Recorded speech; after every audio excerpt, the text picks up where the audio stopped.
So thank you for the kind introduction, and also thank you for the invitation to speak at our Florida Ruminant Nutrition Preconference. It's always a pleasure speaking here. Before we start, I'll just acknowledge some of the team that help us to put together this presentation. Okay. This is basically a project we started during my postdoc, during the time I was at the Minor Institute, and after I moved to Florida, we continue to work on that. So you see that this is a collaborative project between our group here in Florida, the Minor Institute, including Dr. Sniffen, and Ajinomoto. Okay? So you often see me discussing a little bit more energy, particularly starch. So I will start with an energy slide. Okay? And I think this is a very standard picture of how the lactation in dairy cows work. Okay? Right after parturition, cows have an issue related to a decreased body weight, and this is mainly related to a very low dry matter intake compared to other stages of lactation, as well as a huge increase in milk production during the 3 to 4 initial weeks of lactation. Okay? Obviously, part of the drop in body weight is also related to a calf leaving the body of the cow. Okay? Well, why I'm showing you that?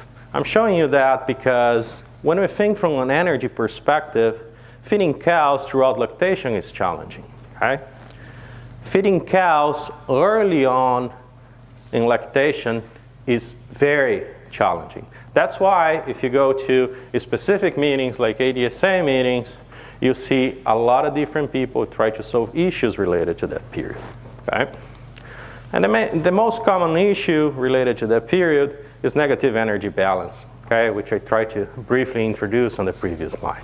Okay? So basically, cows have a huge issue consuming enough dry matter. They are producing a lot of milk. Obviously, they cannot have enough energy going in compared to the energy going out.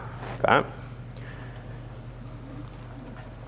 But if you think about a protein perspective, this is also true. Okay? If you think on how we formulate diets, we normally have a specific percentage of crude protein we try to add to the diet. But if the cows cannot consume enough, it does not matter the concentration of protein you're adding to the diet, because requirements for dairy cows is not in percentage, is in amount. Okay? So basically, from a protein perspective, this is similar, and cows also see a negative protein balance. Okay? Data from Cornell University suggests that the most pronounced negative balance in terms of protein is 600 grams per day in terms of metabolizable protein, and it occurs on day 7 of lactation. Okay? The same group suggests that cows between 7 and 10 days postpartum will be mobilizing approximately 1 kilogram of protein tissue per day. Okay? Well, this is of particular interest because as a dairy nutritionist, it should be our goal to minimize this issue if there is a way that we can fully minimize this issue. Okay? So our goal today is try to see, is there anything we can do to minimize this issue? Okay? So this is an infusion study conducted in Denmark, and basically this group tried to accomplish greater supply of metabolizable protein through casein infusion. Okay? So if you look to the graph on the left, you see that metabolizable protein supply is really greater with infusion, and consequently those animals had much greater milk production. If you go through this paper and you go particularly through this graph, the first impression you have is, okay, if you are able to really increase metabolizable protein supply, we can solve 2 issues. Maybe we'll solve issue related to protein mobilization, and then we will end up with one of our goals, that is increasing milk production. Okay? And if you think about trials that evaluate different strategies on early lactation cows, very often when you are successful at the early lactation stage, you may end up with a greater peak and consequently greater persistence in milk production. Okay? So theoretically, this would be the dream. Okay? We would be there, formulate a specific diet with more metabolizable protein, and reach greater production throughout the entire lactation. Okay? Well, the same group, they had a follow-up study where they also infuse a greater supply of metabolizable protein through the use of free amino acids.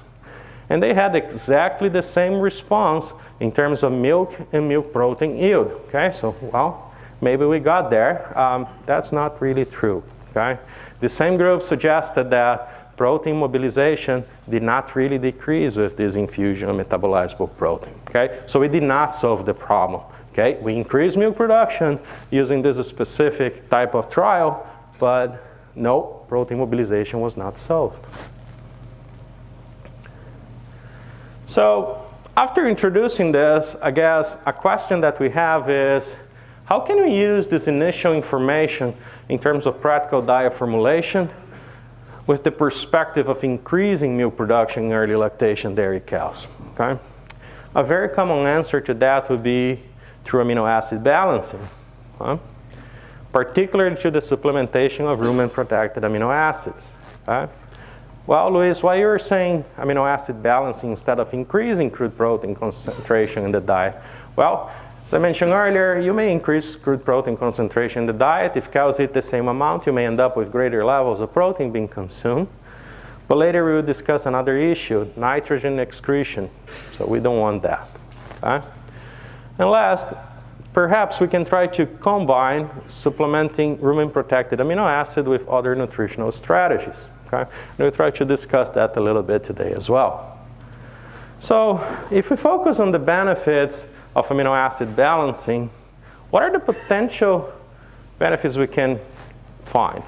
Obviously, greater milk yield in early lactation cows could be one of those. Greater milk protein content in yield. Okay? In my opinion, greater protein content in yield is very likely the most common response when we try to implement amino acid balancing in diets. There are potential for reducing RUP requirements.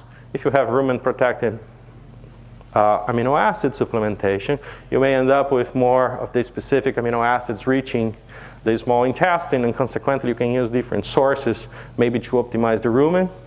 Perhaps you could try. Okay? And I'm not going to discuss those three particular topics today, but amino acid balance in early lactation cows will very likely yield in better immunology and better reproduction. Okay? From reproduction particularly is a very new area, okay? And some of the potential benefits is reduced embryonic loss. And last, you can also end up with greater profitability. Yesterday, if you remember Dr. Hannigan's presentation, protein is a very expensive protein sources are very expensive feedstuff, and it looks like the industry need to improve profitability related to that. So perhaps with amino acid balancing, you can help to solve this issue. Okay? I don't think you will fully solve the issue, but perhaps there is a chance. Okay? So Dr. Chuck Schwab put together this slide, and we tried to adapt from one of this particular slide he put together, and he summarized a lot of early lactation studies where rumen-protected amino acid was supplemented to dairy cows. And here's the list of different types of rumen-protected amino acids that were used in those studies. And you can see that very often when you use rumen-protected amino acid, early lactation dairy cows will have greater milk production. Okay? I think the average across all those studies was approximately 3 to 4 kilograms of an improvement when you use the rumen-protected amino acid. Okay?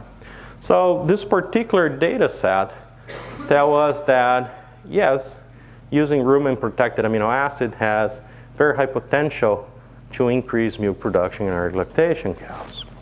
Okay? So, said that, the objective of this presentation will be to discuss with you data from a meta-analysis, and soon you'll understand that's not the typical meta-analysis, okay, that we perform. We started at the Minor Institute and continue here in order to evaluate the impact of this rumen-protected amino acid supplementation and also dietary individual essential amino acids concentration on lactation performance by early lactation cows. Right? So as you can imagine, and those two hypotheses are pretty much standard, we hypothesized that greater methionine and lysine supply may enhance lactation performance of those cows. Okay? As you could see in a couple of slides ago, as summarized by Dr. Schwab, this is very likely true. Okay? But we also hypothesized that perhaps there are other essential amino acids that could have positive effects on lactation performance. Okay? For those of you that follow rumen-protected amino acid literature or amino acid balancing literature, you probably are already aware that there are a couple other amino acids that may have some benefits on lactation. Okay? So now I'll try to explain to you why we decide to use this data set and why this is not a conventional meta-analysis. Okay? So instead of use published trials, we decide to use 20 unpublished trials. Trials that very likely nobody saw the data before. Okay? Perhaps some of those studies were presented in ADSA meetings or conference proceedings, but there are no peer-reviewed manuscripts from those 20 trials. Okay?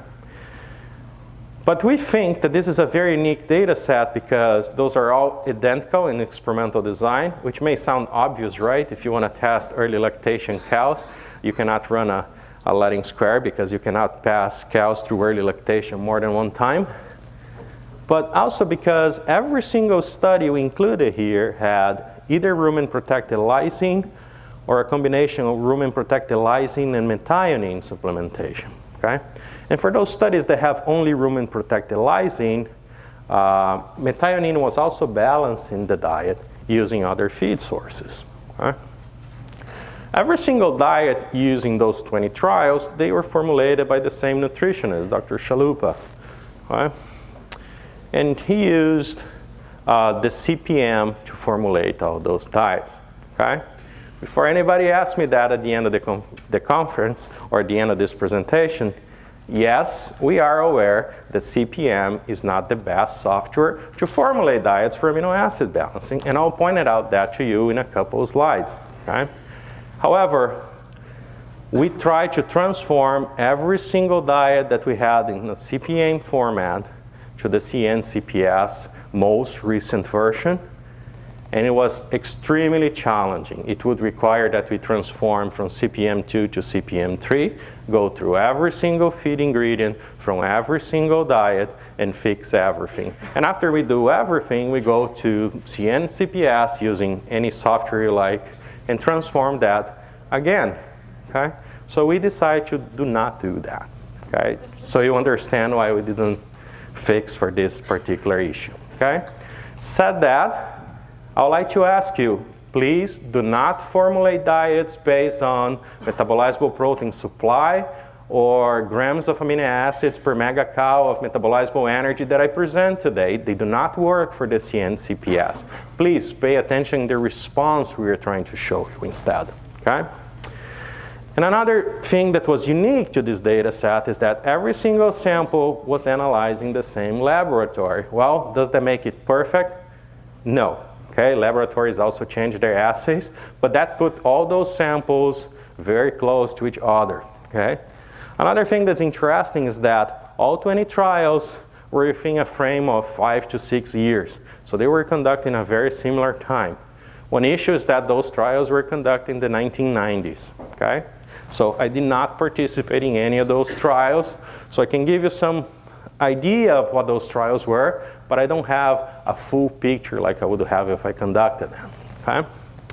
So basically we had 20 studies. 10 of them were conducted around the Miner Institute. So all those farms here, they are either in upstate New York or in Vermont, and they were conducted by the Miner crew. So it had a lot of variance in terms of number of animals per treatment. And amino acid supplementation occur either 3 weeks prior to parturition or starting right after parturition, up to different times in supplementation. Okay? The other 10 studies, although we're also in collaboration with the Miner Institute, were in other locations. okay, in different research stations, including Washington State University. And all those trials also had various amounts of animals per treatment and differences in amino acid supplementation. Okay? So as I mentioned, the potential issue with using the CPM instead of CN-CPS is that, and this is another slide from Dr. Schwab, is that if you compare optimal lysine methionine and the lysine methionine ratio using different softwares, NRC brings you a number, CN-CPS brings you a different number, and obviously CPM dairy brings you a third number. Okay? And this is our study average, minimum, and maximum for all the diets combined. Okay? So you see that for most of our studies, we reach close to the lysine level. Obviously, the control was lower than the ideal. Okay? Perhaps this ideal was calculated based on some of the studies we had included in this data set. But we have an issue with methionine. Okay? Methionine is slightly lower than the optimal. Okay? So keep that in mind. And last, you have an interesting range between lysine and methionine across all those studies. Okay, this is a very generic model used for this analysis. Okay, I'm not going to go into a lot of details on those. But for most of the comparisons I will be showing you from now on, that's the model we use. Okay, we try to compare either the fixed effect of individual amino acids for the regressions or specific treatments that will be introduced to you in follow-up slides, and the random effect of study, just to avoid any issue related to specific studies. Okay? And obviously, studies that had greater number of animals, they were considered with greater power using this weight technique. Okay? So the first comparison we'll introduce to you is a comparison between using a basal diet versus a diet containing rumen-protected lysine plus a dietary source of methionine. The second treatment is the combination of rumen-protected lysine and rumen-protected methionine. And the third treatment is a combination of a higher dose of rumen-protected lysine with a dietary source of methionine. For the record, there is one particular treatment in this group that is not a dietary source of methionine, is a methionine supplement, but is not rumen protected. So we decide to use in this particular group instead of rumen protected methionine. Okay? So when you compare this data, you see that compared to the basal diet, amino acid balancing increased milk production. Okay? Based on a couple of the previous slides we presented to you, this number was expected. Okay? Also, if you compare protein production, this would also be true. Okay? But this was also expected. Okay? Now, what is interesting to me, but that I do not have an explanation why this is happening, or a full explanation why this is happening, is first, why the rumen-protected lysine and methionine has greater milk production than the other amino acid balancing treatments, and why the rumen-protected lysine at a higher dose has greater milk production than the rumen-protected lysine. The reason why I'm saying that is, one of the things that we learned over the years is that lysine to methionine ratio is very important. And the ratio comparing this group with this group is not the same. Okay? But all those different ratios were formulated to meet with what during that time used to be considered the correct approach. Okay? So this particular comparison we introduced to you now is the only comparison you will not find in the proceedings, because we did not have that during the time we submitted the proceedings. Okay, so if you want to take notes, that's an important one.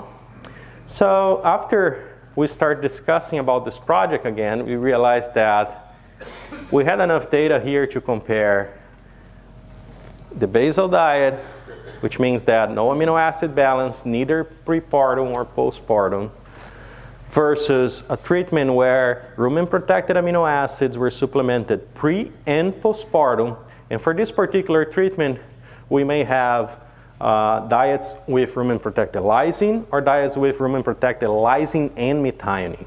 Okay? But we also have some treatments where the rumen-protected amino acid supplementation was only postpartum.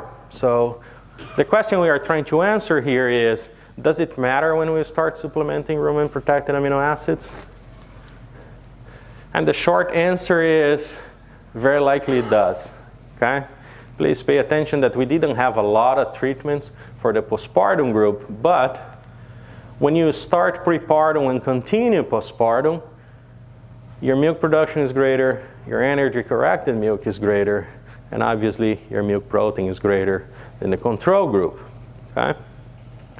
What is interesting to me, though, is that even though the postpartum group is not greater in milk production compared to the basal diet, is numerically higher, but it reached the greater protein yield per day that is expected when this type of supplementation occurs.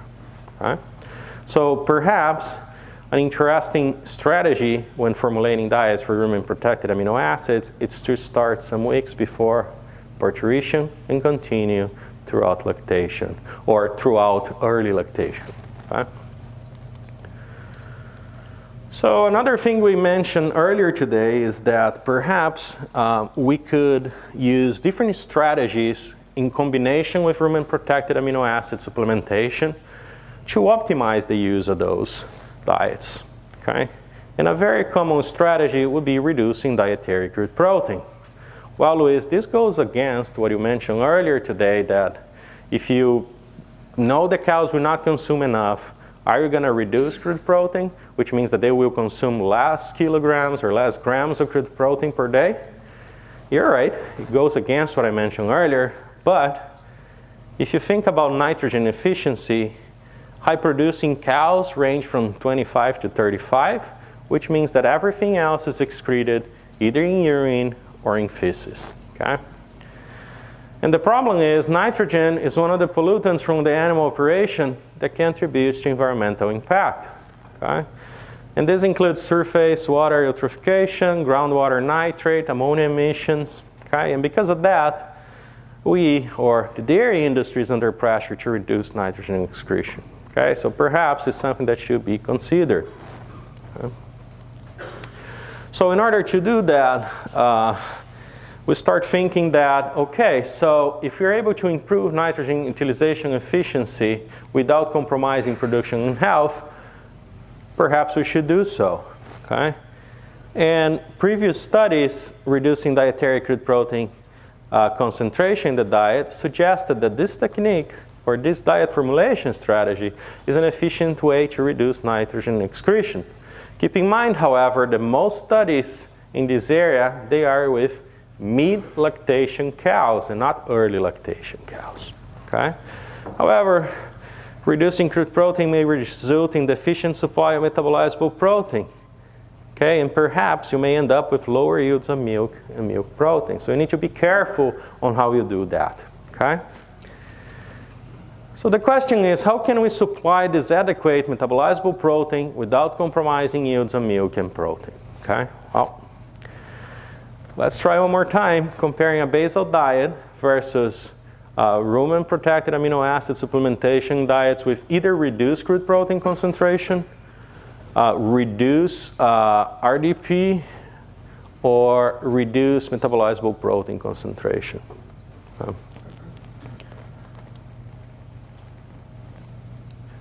So basically, actually, this is reduced RUPs, not reduced RDP. Pardon me for that. Okay? So basically, when you compare reduced crude protein, RUP, or MP diets with RPAA, even in that scenario, if you supplement rumen-protected amino acid, you may end up with greater milk production. Okay? Okay, Luis, but the crude protein concentration levels, what were they? Okay? They are higher than what you think. Okay? The lowest diet we had was 16% crude protein, and the highest was 20%. Okay? That's how those diets were formulated during that time. Okay? But following those guidelines, that's how they decreased those levels. Okay? But overall, it looks like even if you reduce crude protein concentration in diets of early lactation cows, if you proper balance for amino acids, you can reach adequate or even greater milk production like we are showing here compared to the high protein diets without balancing. Okay? And this is also true for production of protein. Okay? So if you offer less protein and you end up with more protein output and the milk, very likely we increase nitrogen efficiency. Okay? For the record, none of those studies measure nitrogen excretion. Okay? Unfortunately. Okay? So some initial summary and implications of this presentation is that benefits on lactation performance were observed with rumen-protected amino acid supplementation. Okay? Particularly when sources included both methionine and lysine. Okay? So perhaps using single specific types of amino acids is not ideal, but a combination, particularly using adequate ratios of those amino acids, will be an interesting strategy. Okay? When rumen-protected amino acid was supplemented throughout the entire transition period, it was better in terms of increasing production compared to only supplementation postpartum.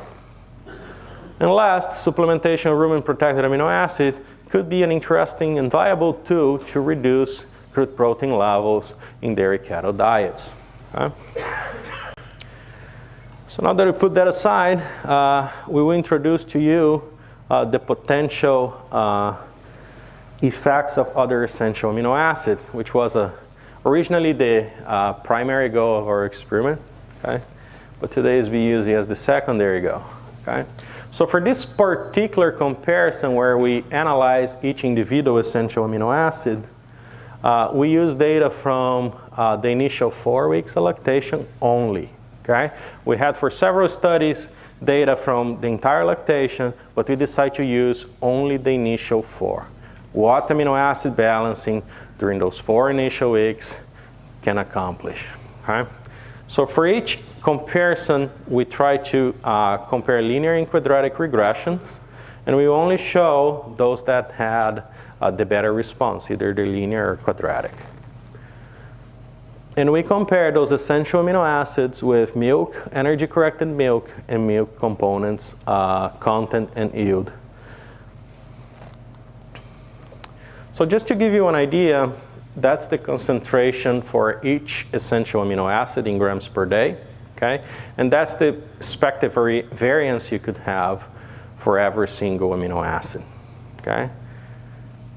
But remember, every single trial we use for this particular case study or for this particular scenario, they were conducted by supplementing lysine and methionine and not each specific amino acid. Okay? Some of the feed ingredients may change, which may change some of those components, but that's not what we target for. Okay? So keep that in mind. Okay? However, all the comparisons we perform, they were in grams of amino acids per megacal metabolizable energy. Okay, Luis, why did you do that? Well, data from Cornell University suggests that that's the best way of trying to compare performance with amino acid supplementation. Okay, and based from that data from Cornell University, that would be the optimum levels for those particular essential amino acids using CN-CPS 6.5. The minimum and maximum values here are not from CN-CPS. Again, please keep that in mind. Okay? But as you can see, we reach a decent variance for each specific amino acid we compare in this trial. Okay? So although you cannot use the specific numbers, the response is of interest. Okay? So obviously we will start with the most limiting amino acids, so methionine, lysine, and histidine will come first. So when you think about methionine, if you compare milk yield or milk protein yield for each of the initial weeks of lactation, you see the methionine is very important. Okay? So although our methionine levels were always below the CPM dairy optimum concentration, the increase we saw throughout all the diets resulted in greater milk production. This is also true for milk protein yield. Okay? And this is true for milk protein concentration as well, to some of those weeks. Okay? Not to all weeks, but it's also true for that. Okay? If we shift that to lysine, the scenario is very similar. Okay? However, remember that for lysine, our diets went way above what is the recommended best percentage of metabolizable protein using CPM dairy. Okay? But if you compare those regressions, you see that for 3 out of 4 initial weeks of lactation, we had greater milk production with lysine supplementation, which is also true for milk protein yield. Okay? So this data highlight to us that balancing a methionine and lysine really results in greater milk production in early lactation cows.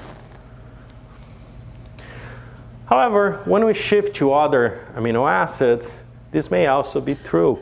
Okay? I may be wrong about that, but I don't think histidine was one of the amino acids that were considered as essential during the time they run those trials. Okay, if you go through our proceedings, you see that now there are several trials that compare histidine, and perhaps histidine may be another limiting essential amino acid after methionine and lysine. Okay? And it's interesting because greater levels of histidine in our diets, even though most of those diets were corn silage-based diets, increase milk production. Okay? So although we may have adequate levels of histidine, perhaps the intake of those animals didn't allow us to reach the specific amount of grams of histidine per day on those animals. Okay? However, and this is very interesting to me, milk protein concentration was reduced with greater levels of histidine.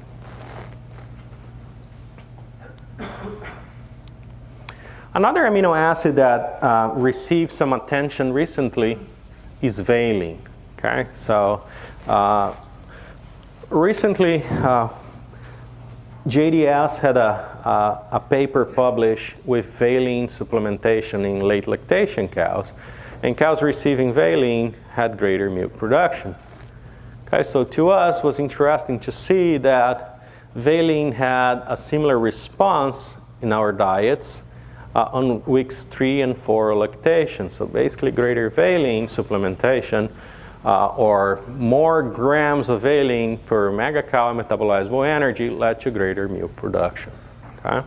This would also be true for energy-corrected milk, but this would not be true for protein concentration. So again, it's interesting to me that histidine and valine, despite increasing milk production, they reduce protein concentration.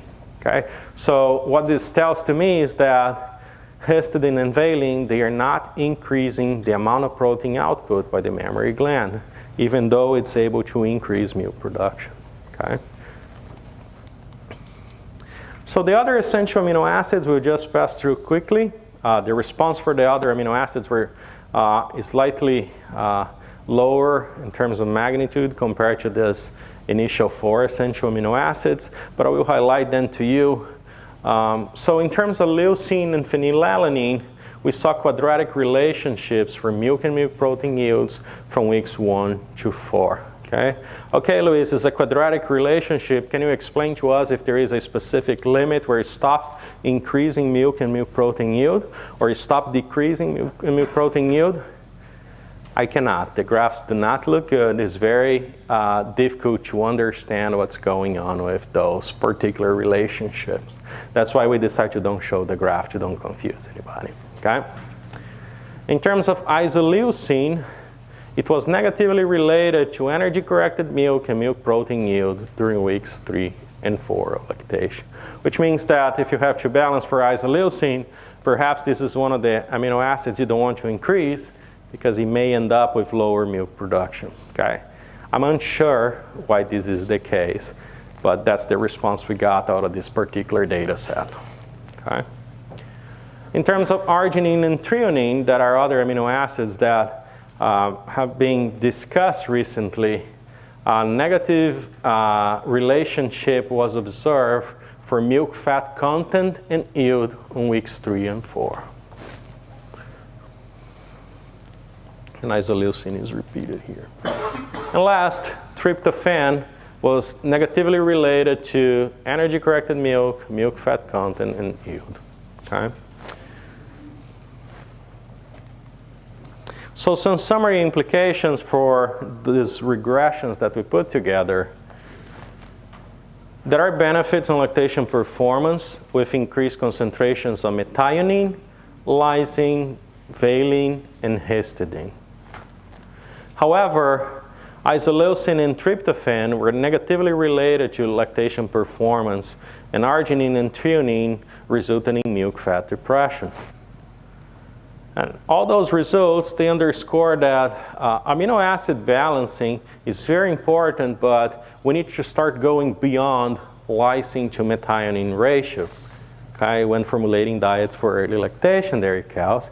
For the record, I certainly understand that it's easier to fix for lysine-methionine ratio for the type of diets we are working on here in the United States, and because those products are available compared to other essential amino acids. Okay, but perhaps for companies, would be interesting to start developing some other rumen-protected essential amino acids. And for the record, I'm not saying that's an easy task, okay, but it's something that could be pursued and will certainly help us to balance diets. Okay, before we open for questions, what's next from this data set? So something we didn't have opportunity to work on yet is we have a lot of studies that supplemented lysine and methionine postpartum through different periods. So we will start comparing if there is any benefit of extending supplementation from 4 to 6, 6 to 8, and 8 to other weeks of lactation. Okay? Another specific type of comparison we will try to perform with those is if the persistency continues for all those different types of supplementation throughout lactation, as we have lactation data, up to 300 days in milk for some of those studies. Okay? If you have any suggestions in terms of comparisons that would be interesting to perform with this data set, please let us know. We will be glad to try that. Okay? Our goal with this data set is to learn as much as we can with those 1990s studies that just brought a lot of insights to us. With that, I would like to thank you for your attention, and I'll be glad to entertain questions if we still have time.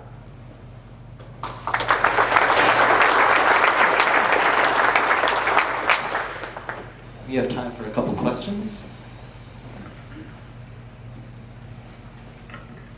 Behind you. So, Luiz, two quick questions. When you showed individual amino acids, were those results from univariable models, or you built a multivariable model? Because I'm assuming some of them are related. They are simple regressions. Okay, we did not add all of them together. Actually, we did, but we didn't finish all the models. Okay, so what we did not have time to work on those models is to try to see any potential collinearity in order to make sure we could keep only the correct amino acids that do not bring this issue to the statistical model. But this should be the next step for us.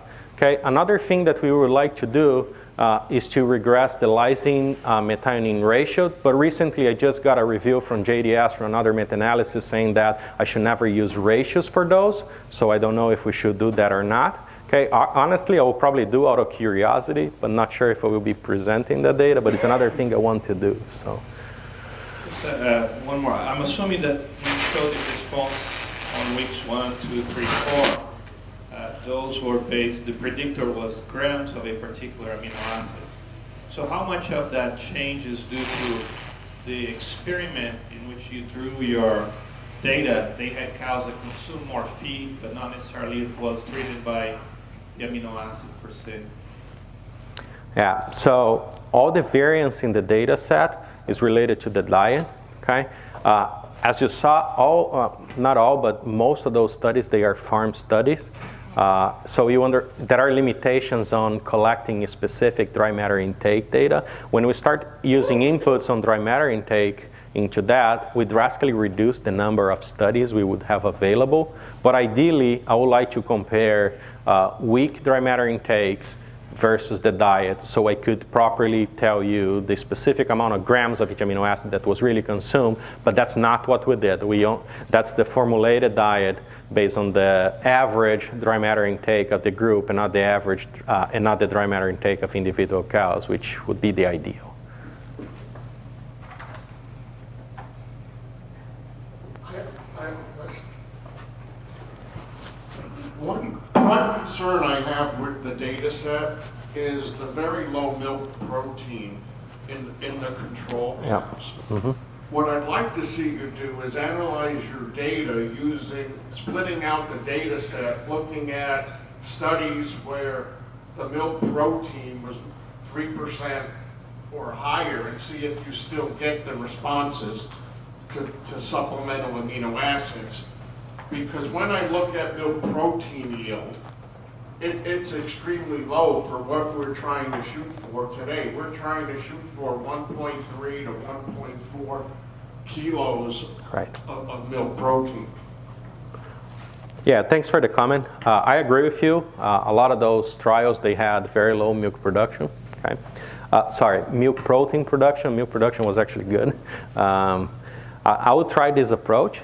Okay, we are uncertain why milk protein was so low in all those trials, but yep, I think it's a good idea to try that. Another thing that I personally would like to try is not only separating them by milk protein yield, but also trying to separate specific trials that had much greater milk yield to see if there is a response on more productive cows as well. So I thank you for the comment again. Thank you very much, Dr.